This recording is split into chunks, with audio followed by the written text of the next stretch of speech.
to get to a better jurisdiction, particularly if you can get to a better jurisdiction with like-minded people. Okay, because I'm talking about all the things that significantly reduce your risk. Okay, from then on, particularly for your generation, the most important thing is to invest in your skills. Okay, your skills are things you can take with you anywhere. They can't seize them. Do you know what I mean? Yeah. So, for example, I would say you're investing to take the time to write the book on Epstein. It's a great investment. It's an investment in you and your... Well, I just read... have you ever heard of a book called Furious Hours? No. By Casey Sepp? Okay, it's a story. Apparently, after she had helped Truman Capote write In Cold Blood, Harper Lee, the author of To Kill a Mockingbird, covered a trial in Alabama, which she was going to write a book. She wrote a huge amount, but never published a book.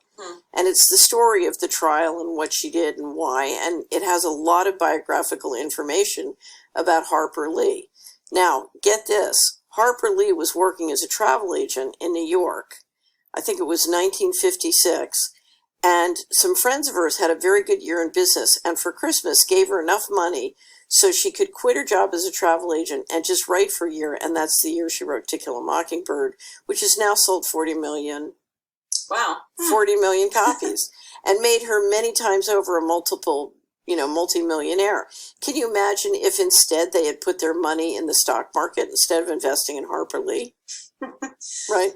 So I'm very big on people investment, and I'll give you an example that I often use. When my litigation started and the Department of Justice tried to shut me off from all my revenues, all my assets, all my credit, etc., it turned out I had loaned or given $250,000 to friends and families. And they all sort of got together and said, well, I guess she needs it back.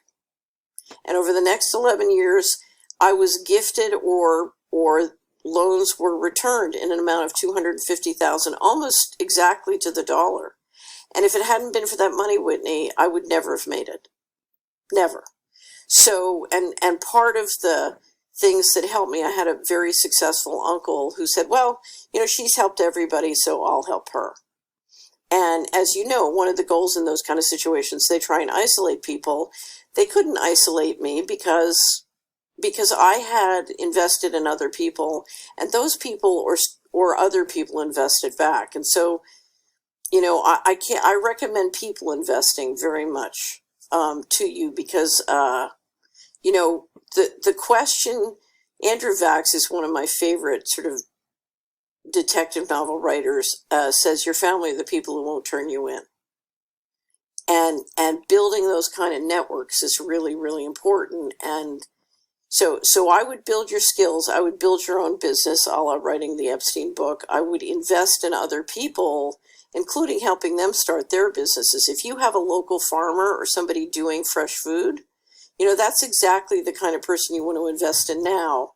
Not only because you have a food supply, but if things go south, if you have those relationships, they're the people to count on.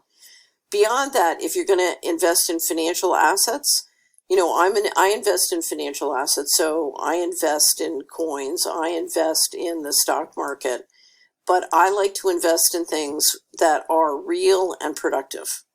So, for example, my investment advisory company does a screen, and my job is to just, my definition of the screen is screening out criminality. So, if you're a criminal, you don't get on the screen.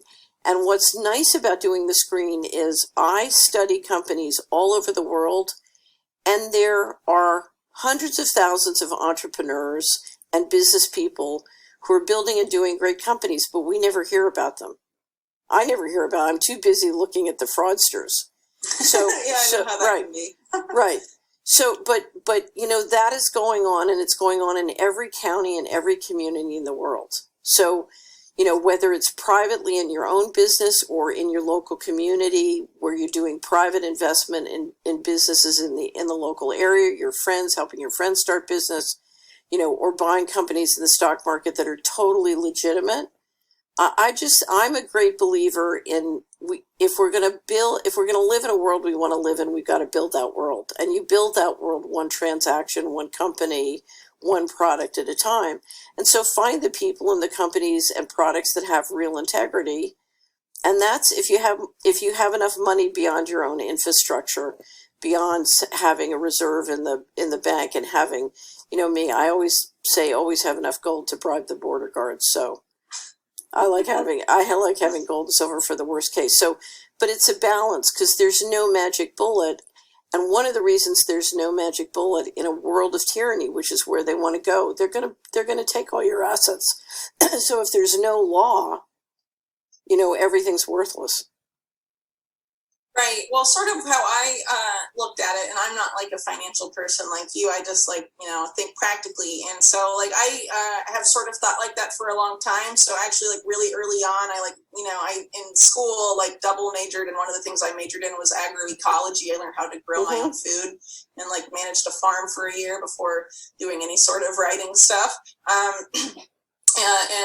And stuff like that. But, given how things are going now, the way I think about the preserving wealth question is well, if all my money in the bank were to be inaccessible or disappear tomorrow, what would I have wished I had bought in order to, be all right for a difficult period of a month, 3 months, whatever. And so I sort of think in sort of those terms. So anything you can do to inventory or stockpile non-perishables is the best investment in the world. One, because of inflation, but the other thing is, it's not sitting in the bank. It's sitting in your in one of my closets in Hickory Valley. I have 2 cases of tiny liquor bottles, because what you'll find is when you get a real economic implosion, one of the most valuable currency. Well, Dmitry Orlov will tell you that vodka was a better currency than gold during the collapse of Russia. Mm-hmm. But given the inflationary environment we're in, any real asset you can stockpile, if you've got the room and the wherewithal to do it, absolutely.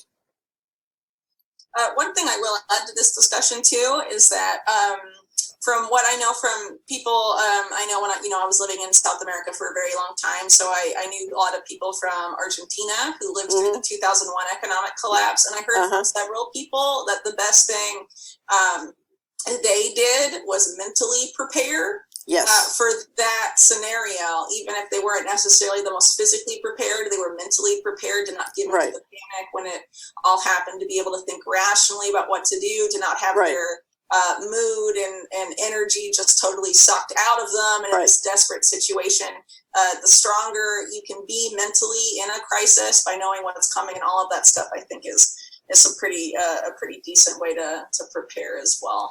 Right. And one of the things I would prepare, and many people in the United States have not prepared for this, is dealing with lawlessness. So right, because you're talking about highly expensive professional operations bringing crime, so if you take the riots, you're up against a highly professional operation, and most people aren't used to managing or interacting with that kind of crime. So well, in the United States, absolutely not. Yeah, people that have lived in Mexico for a long time, for example, are very in some other places. Yeah, but it's worth talking to people that have lived in those types of situations to sort of know what that's like. Mm-hmm. Right. And it's funny because it's when you can depend on the rule of law, you don't begin to appreciate the importance of community the way you do when you can't depend on the rule of law. So if you come to Solari, one of the questions, one of the taglines at the top of the website is, "Who's your sheriff?" So and for years I had people say, "Why should I care who my sheriff is?" And now they understand. They really need to care about who their sheriff is. Mm-hmm. And if possible, they need to be talking to him. So. Well, in the U.S., I think that's much easier said than done in rural communities than urban areas. But, in the U.S. in particular, even though we talked about, these efforts down the line with climate change to force people off rural territory, I think the communities, just based on my experience in the U.S., I grew up in the South, a lot of those rural communities and Appalachia and stuff are going to do pretty okay, I think, with a lot of stuff that's happened, because there is a lot of community interaction with law enforcement. It's not contentious. People know the sheriff, and the sheriff stands up for the local community, not in every rural community, obviously, because there is corruption and things like that everywhere, regardless of size of the district or its the money that runs through it and whatnot. But it definitely, there are communities that Right. are still like that in the U.S., and I think they'll be better off than the metropolises of the U.S. Certainly. So one other thing I would say, I at various times I've sat down with both kids I help or the children of clients and work through with them their investment in college or university education. And one of the things I've discovered is if you look at what they need to be successful in this world, a lot of times it's certainly not by going to a 4-year program that specializes them into a corporate slot. The last thing you need to do is take on debt or spend a huge amount of money to get an education that really doesn't teach you very much other than slot you into a place you don't want to go. So I think it makes tremendous sense not just to homeschool in this environment, but to help young people develop skill after skill after skill after skill. I always think of it as a toolbox and putting tools in your toolbox.